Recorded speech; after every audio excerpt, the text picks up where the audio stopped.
Lucy, bienvenida. Gracias, Clarita, como siempre.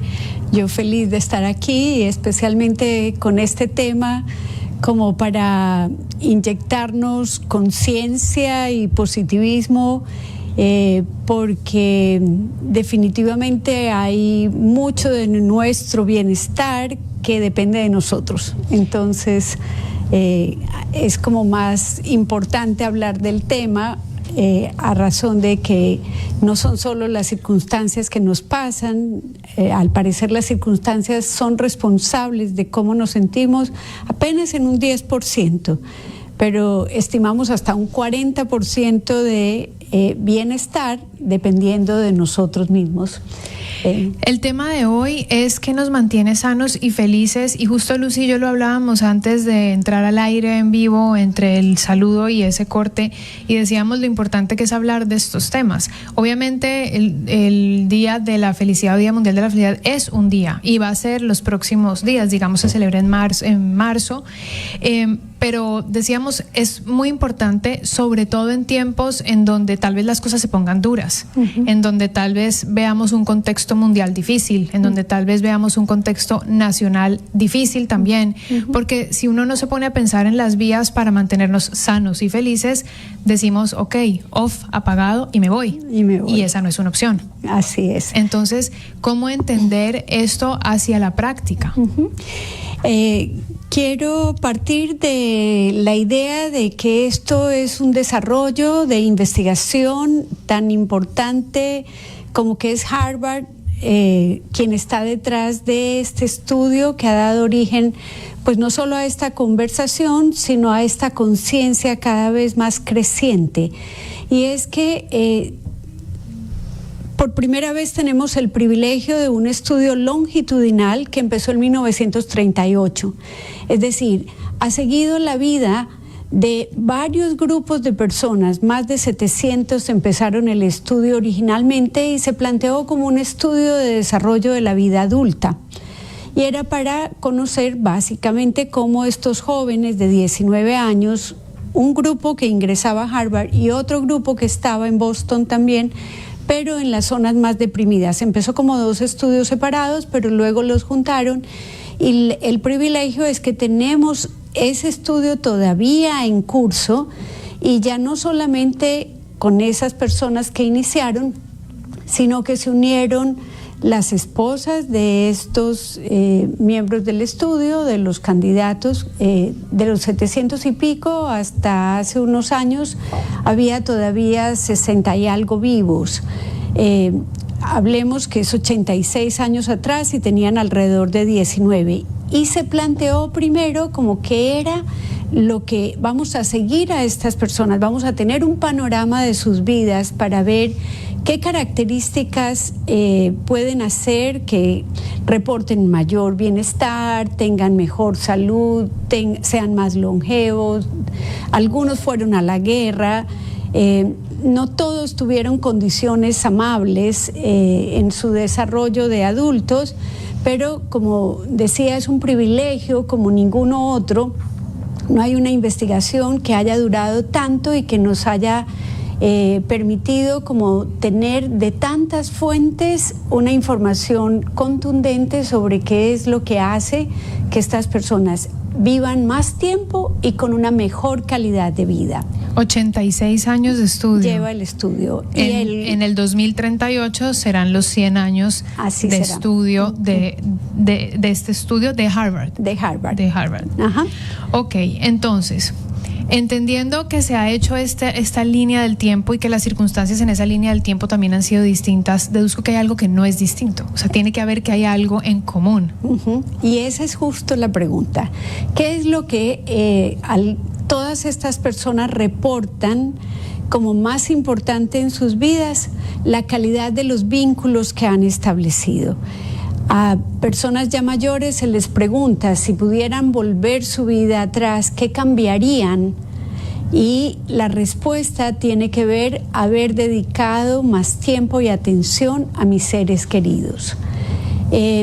La mayoría de las personas se ha hecho, por ejemplo, ahorita con millennials en el 2007, preguntándole qué quisiera para sus vidas, Y hablar de riqueza, fama, en jóvenes pues fueron las primeras respuestas. Luego, 10 años después, dicen riqueza todavía, pero tal vez conseguir altos cargos en el trabajo.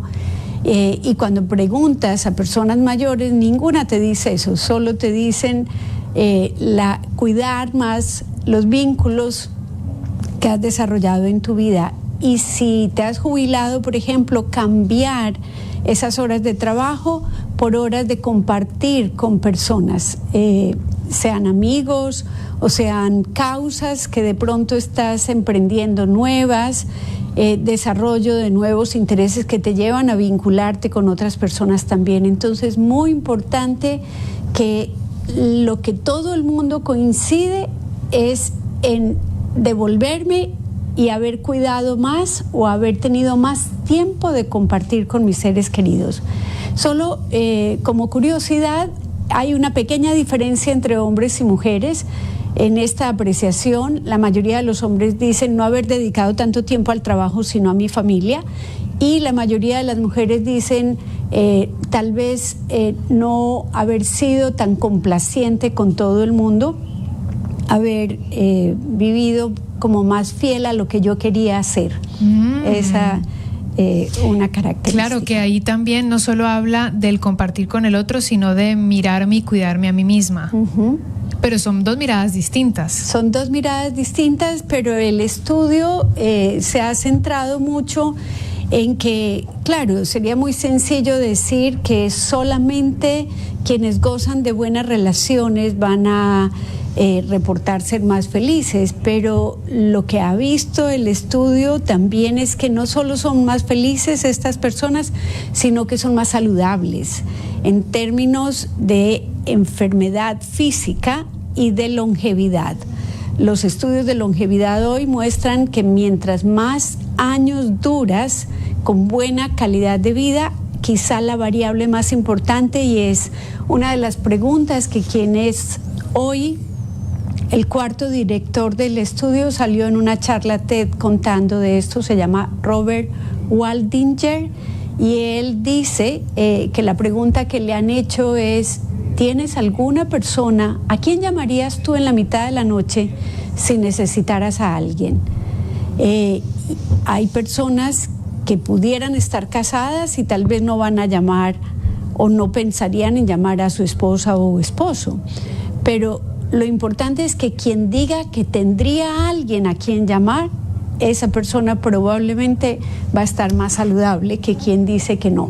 Entonces, volvemos a reafirmar algo que ya habíamos dicho en estas conversaciones, y es cómo la soledad es un factor de riesgo para la salud física y emocional, y cómo el tener buenas relaciones termina siendo la clave no solo de la felicidad, sino de la salud física. Y justo la semana pasada compartí un dato relacionado a esto por un estudio que sacaba cifras donde 1 de cada 8 personas se siente sola en el mundo. Eso es igual mucha gente. Eso y cómo la soledad repercute en la salud física y en la vida. También lo comentaba yo, y en buena hora que ahora también tú también lo puedes relacionar con este tema que estamos manejando hoy, que es qué nos mantiene sanos y felices, y nos hablas de la calidad de los vínculos. Entonces, ¿qué pasa con las relaciones? ¿Cómo ellas qué nos otorgan? O sea, ¿qué nos dan esos vínculos? ¿Por qué es que resulta que bajo esta tesis de los vínculos te dan más salud y más felicidad, qué hay por dentro? Una manera muy sencilla de entenderlo es que la mayoría de las personas que están solas tienen o tenemos el estrés normal de la vida, y lo que se ha visto es que todo eso que sucede en el organismo es como si la persona no lo balanceara, como si no lograra recuperar un estado de bienestar después de haber sufrido estrés. Pensemos en la vida cotidiana, con el papá, con la mamá, con la pareja, con una amiga. Cuando tú tienes un día difícil y llegas a tu casa y de pronto le comentas a tu esposo por qué fue difícil el día, y ya, como que solo contar lo que fue difícil el día ya se fue, ya la carga emocional alrededor de esto bajó. Entonces, está confirmado que es como que la persona sola no tiene esta forma que nos da la interacción de disminuir el estrés, recuperar un nivel basal y seguir. Es como que la persona sola se mantuviera en un estado de estrés crónico. En cambio, con el otro, un poco te reseteas. Tal cual, claro, cual. Tienes la capacidad, o no, también, ¿no? Hemos hablado en otros temas sobre amistades tóxicas, etcétera, pero eso sería otro camino, sería otra cosa que no implicaría a aquella persona que te compensa, que te lleva hacia otro estado. Entonces, las relaciones tienen que ver con eso, ¿no? Con disminución del estrés. También la cantidad del vínculo, la cantidad de tiempo junto a esas personas o no. La calidad, más básicamente más la calidad del vínculo. Es muy importante porque con esa conciencia de cuántas personas se sienten solas en el mundo, incluso estando acompañadas, es decir, no es garantía de que si tú estás sola te vas a sentir sola, o al revés, que si vives acompañada no te vas a sentir sola. Esa no es garantía tampoco. De todas maneras, en los estudios, una de las cosas importantes y que a mí me llenan de emoción es pensar que esto que da la relación no tiene que ser solamente con los seres queridos más significativos, no, puede ser con la persona que yo salgo a hacer bailoterapia en el parque. Pertenezco a ese grupo.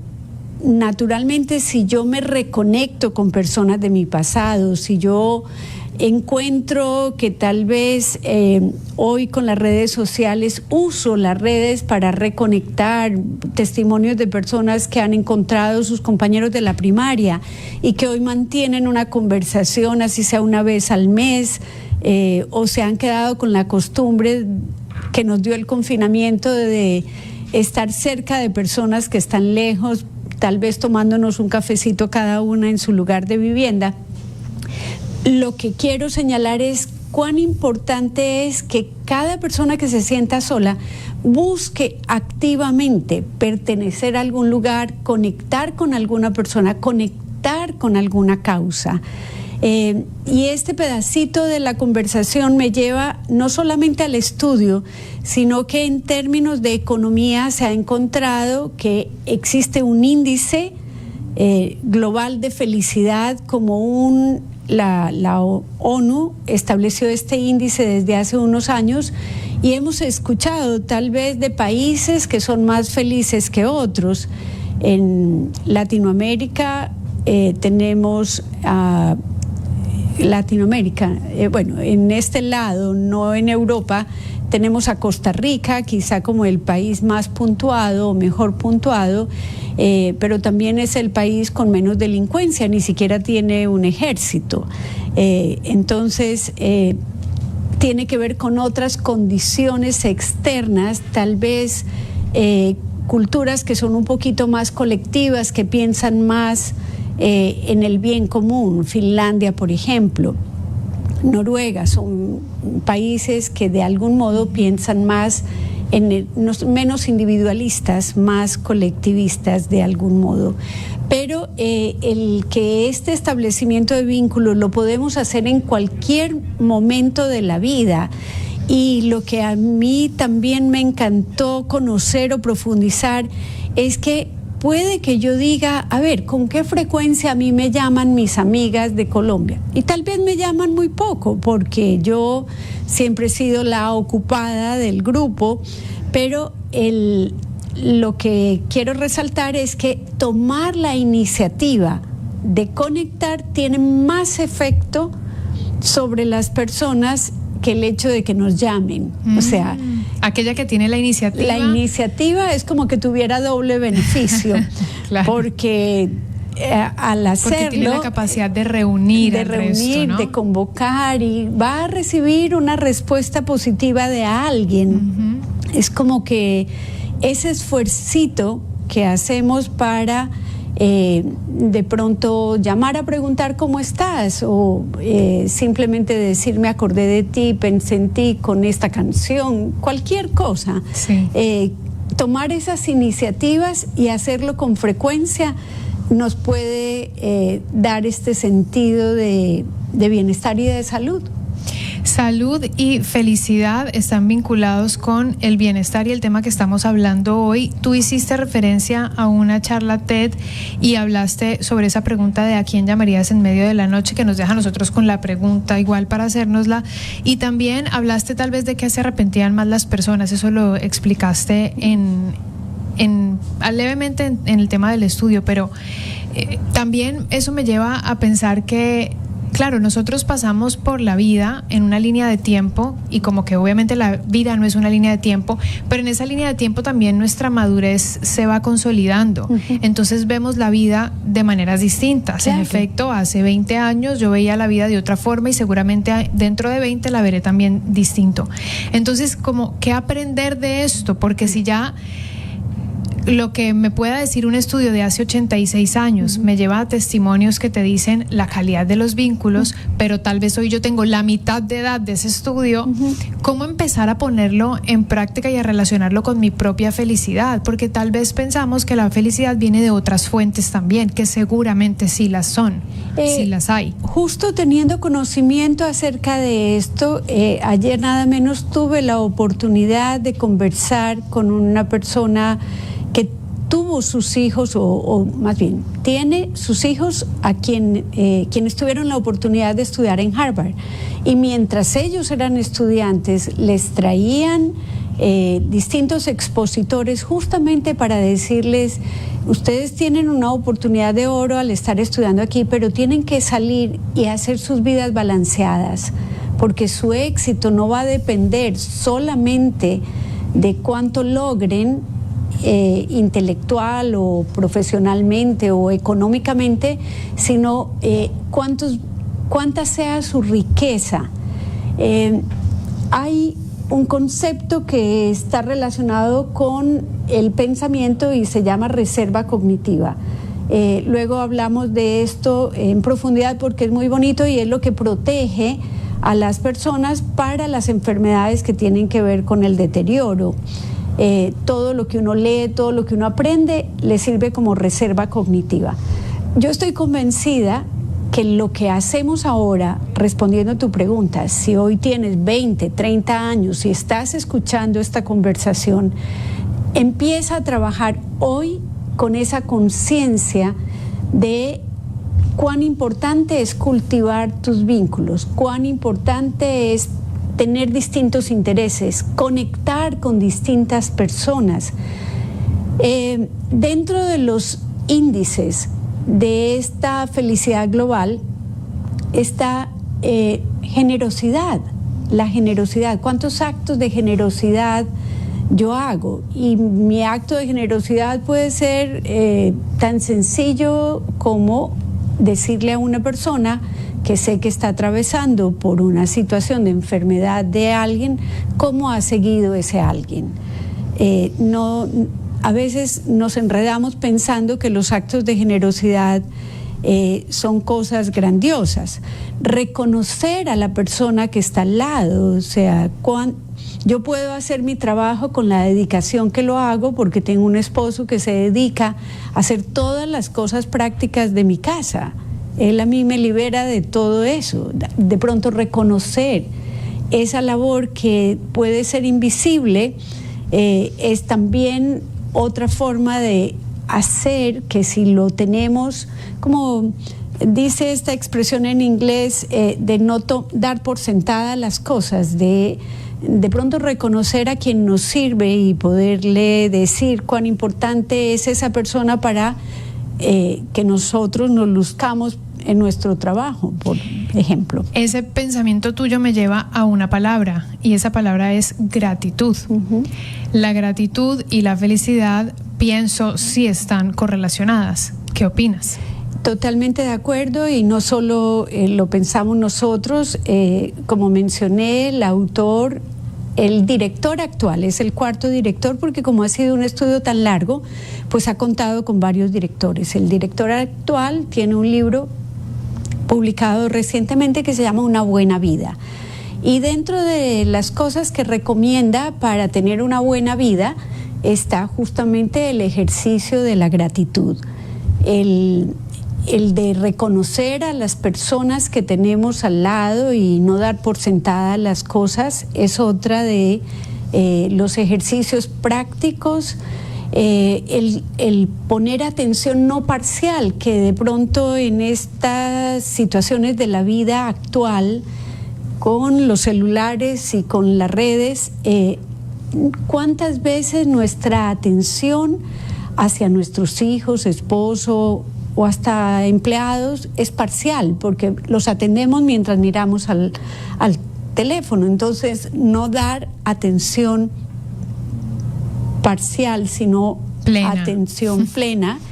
Él es también un maestro zen, pero recomienda el ejercicio de pronto hacerse la pregunta, como mantener una curiosidad activa. Ese también es un dato hermoso, y es, por ejemplo, yo te veo a ti por lo menos una vez al mes en este espacio, pero de pronto, aunque ya llevemos años de conocernos, de pronto me doy cuenta de algo tuyo que no me había dado cuenta, y como ponerme en la tarea de descubrir esas cosas de las personas que tengo a mi alrededor es otra de las formas como podemos tener una buena vida. Sí, súper interesante esto como de mantener la curiosidad activa en términos de salud y felicidad. Sí lo veo lógico, porque te permite saber que estás activo, que estás como en una...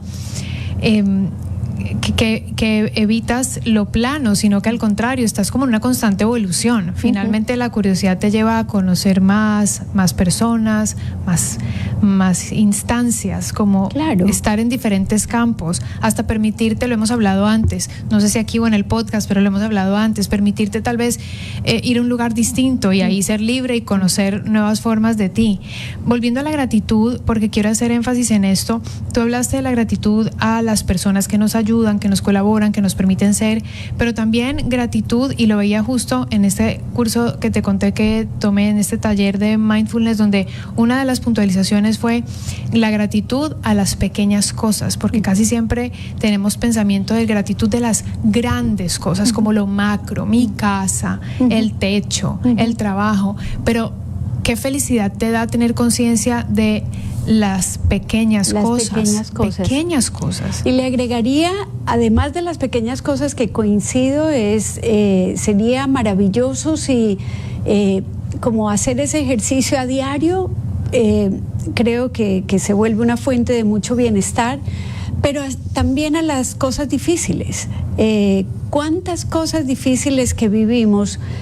Lo veo por mis pacientes todos los días, como que les agradecemos. Uno de los ejercicios que tiene como la reconciliación y hasta el perdón de las personas que nos han ofendido es como detenernos a decir, a ver, tal vez sin esto yo no hubiera aprendido estas cosas, o yo no hubiera encontrado estas otras personas. Totalmente, o no me hubiera fortalecido, o no hubiera visto la vida de la forma como la veo ahora. Sí, la gratitud, yo creo que todo cabe dentro de la gratitud. Todo cabe, impresionante, pero es que yo lo vinculo mucho con la felicidad, porque cambia, es como que cambia tu perspectiva. Cuando tú de repente ves una situación bajo el paraguas de la no gratitud, ahí no cabe la felicidad, pero cuando pones bajo el paraguas de la gratitud, dices, realmente esto pues cambia mi mirada, es decir, esto pasó porque así es, porque tenía que pasar, porque está pasando de esta manera. Entonces, agradezco esta situación, lo veo así, y mi intención sobre la circunstancia cambia. Tú lo dijiste,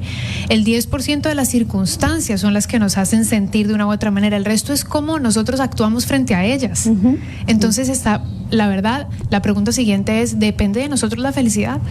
Depende en un porcentaje muy alto, porque también no podemos desconocer que hay a veces variables genéticas que pueden hacer difícil para una persona. O sea, tampoco creo que a veces hay una sobrevaloración de prográmate, todo lo puedes lograr. No, todo, pues, evidentemente hay circunstancias que se exceden a esto que estamos conversando. Una guerra, un 50% de también que tiene que ver con nuestra genética en la salud y en la felicidad, en ambas. Pero decir que tenemos un 40% en nuestras manos es tener muchísimo. O sea, un 40% puede marcar la balanza en una dirección, un 10% puede marcar la balanza en una dirección o en otra. Entonces, pensar que esta búsqueda activa de conectar con otras personas que está haciendo, o sea, ¿qué nos hace realmente más sanos y saludables? Para contestar la pregunta, es tener buena calidad de relaciones. Esa es en esencia. Y volvemos a este concepto que todos tenemos, y es que somos sociables, que nuestra naturaleza es social. Sabemos cuánto nos vulnera la soledad. Es como, no solo porque el hombre primitivo tuviera más riesgo de encontrar depredadores y no saberse defender, es también porque emocionalmente los otros nos dan esa reserva afectiva, ya no cognitiva, que nos permite justamente restaurar el bienestar cuando lo hemos perdido, o si tenemos conflictos o situaciones difíciles, poder balancearnos después y aprender de esas situaciones. Y tú dijiste naturaleza, y ya vamos un poco cerrando la conversación, pero al decir naturaleza me llevó a la necesidad que tiene el ser humano versus otras especies de permanecer más tiempo junto a su madre, junto al periodo de lactancia, junto al cuidado. Es decir, los niños, un niño, tú cuando eras niña, yo cuando era niña, cualquier niño de nuestra especie necesita más espacio, más cariño, más afecto, alimento, techo, calor, cuidado, que cualquier otra especie animal que está lista, que sale y se fue a su mundo en soledad, por ponerle una palabra, por ponerle un término. Nosotros no. En autonomía, más bien. O en autonomía, me parece bien. Independencia o autonomía. Nosotros todavía necesitamos durante mucho tiempo, en nuestra primera infancia, el cuidado. Claro. Y la conexión genuina la necesitamos a lo largo de toda la vida, y la estamos viendo en calidad de vida. Personas mayores mantienen mejor calidad de vida si tienen buenos vínculos. Lucy, gracias por esta conversación, porque yo creo que todos nos llevamos nuestras ideas en la etapa de la vida en la que estemos. Seguramente mientras nosotros conversamos, muchas de las personas que nos acompañan y nos escuchan estarán diciendo, uy, ¿cómo me gustaría recuperar esta amistad? ¿O por qué será que yo no le escribo a decirle tal cosa o tal otra?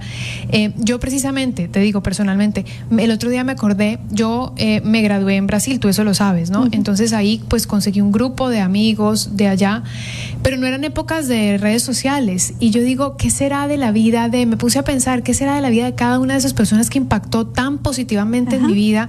Y me cuestioné y dije, porque sí tengo el contacto con los de Colombia, con la gente de aquí de Ecuador, y con algunos de Brasil, y dije, me encantaría saber de todos, o sea, y me produjo como felicidad saber que podría volver a conectarlos, porque viajar a Colombia no es igual que viajar a Brasil, a una ciudad como Fortaleza, en donde no los vas a encontrar a todos juntos. Y yo decía, qué increíble y emocionante sería dedicarle una porción de mi vida al reencuentro. A ese reencuentro en donde hace 20 años fui tan feliz. Claro, estoy segurísima que si al menos con una persona vuelves a conectar emocionalmente, eso tendrá. No, con una persona, hay más de una persona con las que conecto y me llevan a muchas emociones, pero esto que tú decías, como de volver a conectar con todo ese entorno, con esa red que en algún momento fue tu apoyo. Tomar un papel activo en esa búsqueda. Sí, entonces sí creo que nos queda la tarea, y también para que es una temática que seguro está muy presente aquí, es en las personas que ya son mayores, a los adultos mayores cuya soledad sabemos que impacta negativamente, ¿no? Entonces pensar en qué nos mantiene sanos y felices, y hoy Lucy Roldán nos dijo la calidad de los vínculos que podamos compartir y que podamos lograr. Gracias, Lucy. Gracias a ti siempre. La invitación, por favor, a que no dejes de compartirle a nuestra audiencia sobre el podcast donde puede escuchar múltiples conversaciones como esta. Sí, Mundo Interior es un espacio hermoso que hemos creado para hablar de salud mental y todo lo que nos pueda hacer bien en este sentido, como para aprender o reforzar cosas que ya sabemos. Y también está pues mi página en Instagram como psic-Lucy Roldán, donde muy a menudo estoy poniendo conocimientos en psicología que también puedan ser útiles.